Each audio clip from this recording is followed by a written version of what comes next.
ஒரு வருட விடுமுறைக்கு பிறகு குஷி தனது கஷ்டமான கடந்த காலத்தை மறக்க கல்லூரிக்கு திரும்பினாள். இருப்பினும் அவளது கல்லூரி சிக்கலில் இருக்கும் பயமுறுத்தும் வழிகள் அவளுக்கு தெரியாது.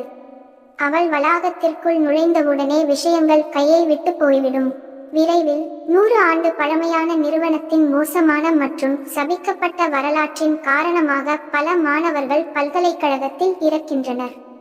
இப்போது எல்லாவற்றுக்கும் பழி சுமத்தப்படும் குஷியால் தன் பேய்களை விரட்டி தன் கல்லூரியை கீழிறக்காமல் இருக்க முடியுமா?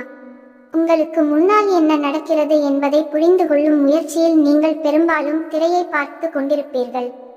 கூடுதலாக நீங்கள் திரைப்படத்தை பார்த்து முடித்தவுடன் நீங்கள் பயப்படுவதை விட எரிச்சல் அடைவதற்கான வாய்ப்புகள் அதிகம்.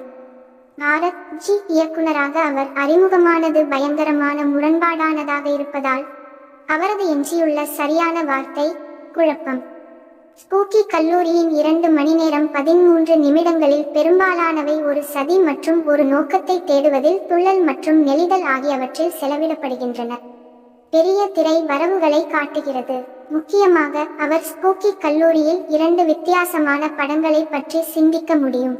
சைக்கோ அவரது திகில் படங்கள் ஒருபுறம் கதாநாயகி குஷியின் உள் கொந்தளிப்பை அடிப்படையாக கொண்டவை. கடந்த காலத்தில் அவள் அனுபவித்த மன உளைச்சலில் இருந்து குஷி இன்னும் மீளவில்லை. அவளுடைய வாழ்க்கையில் சோகம் இப்போது மெதுவாக ஒரு விசித்திரமான வடிவத்தை எடுக்கிறது. இந்த விசித்திரமான மற்றும் ஒதுங்கிய உயிரினமாக அவள் காணப்படுகிறாள். அவள் தன்னை சுற்றியுள்ள உலகத்தால் தொடர்ந்து தள்ளாடுகிற மற்றும் விசித்திரமான வழிகளில் நகர்கிறாள்.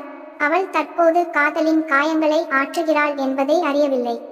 இந்த உல்லாச பயணத்தில் அவருக்கு பக்கபலமாக இருப்பவர் ஸ்கிராப்பி ரிஷி. விவேக் சிம்ஹா நடித்தார். மேலும் இந்த சிக்கல்களை வெல்வதில் அவர் உறுதியாக இருக்கிறார் என்பதை மனதில் வைத்து சிலவற்றை வெளியிடக்கூடாது.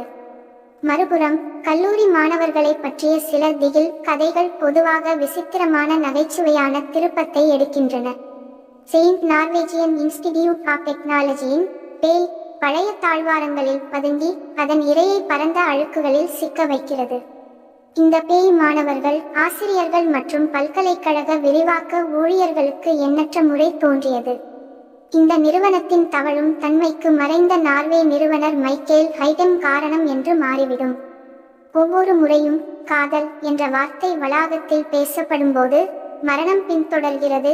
ஏனென்றால் ஹைடெமின் மோட்டார்கள் காதலுக்கும் அதை தேடுபவர்களுக்கும் எதிராக இயக்கப்படுகின்றன.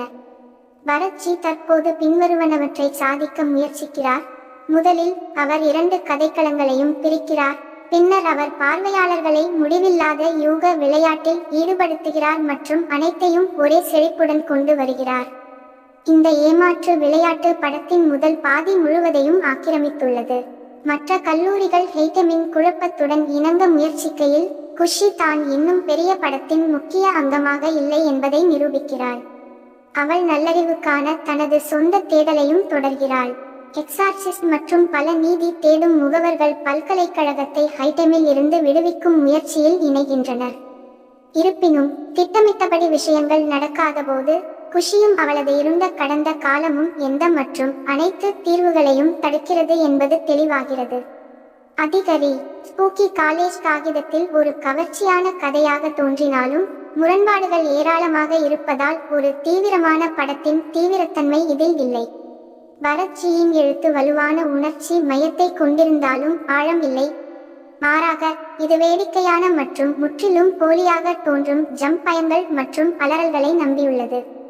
அவரது லட்சியங்கள் மறுக்க முடியாத அளவுக்கு உயர்ந்தவை, ஆனால் அவரது ஸ்கிரிப்ட்கள் அதிக நேரம் நகைச்சுவை மற்றும் கார்ட்டூனிஷ் கொண்டதாக இருப்பதால் அவரது அணுகுமுறை முடக்கப்பட்டுள்ளது.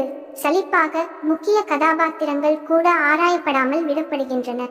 குஷி ரவி தனது சிறந்த நடிப்பை வெளிப்படுத்துகிறார், ஆனால் அவரது வில் மெதுவாக எழுதப்பட்டதால் அவரது தசைகள் நெகிழ்வதை தடுக்கிறது. திரையில் விவேக் சிம்ஹாவின் ரிஷி கொஞ்சம் வெறித்தனமாகவும் வேடிக்கையாகவும் இருக்கிறார். மூத்த நடிகர்களான ஹனுமந்தே கவுடா, விஜய் சேந்தூர் மற்றும் ரமணகோபா மற்ற நடிகர்களுடன் இணைந்து பெரும்பாலும் பங்களிக்க அனுமதிக்கப்படுகிறார்கள்.